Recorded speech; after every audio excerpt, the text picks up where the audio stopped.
Winston Ridley, en tant que père spirituel, prendrait les femmes du groupe comme épouses.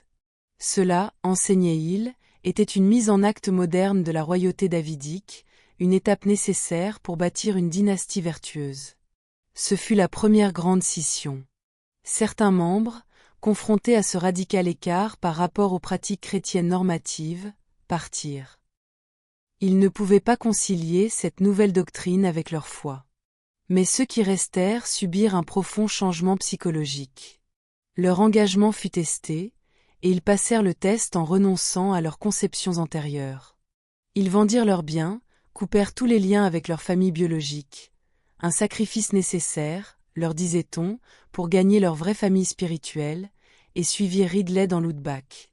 Ils achetèrent un terrain reculé, accidenté et d'une beauté à couper le souffle, sur la côte ouest de l'île du sud de la Nouvelle-Zélande. C'était un lieu de puissance primale.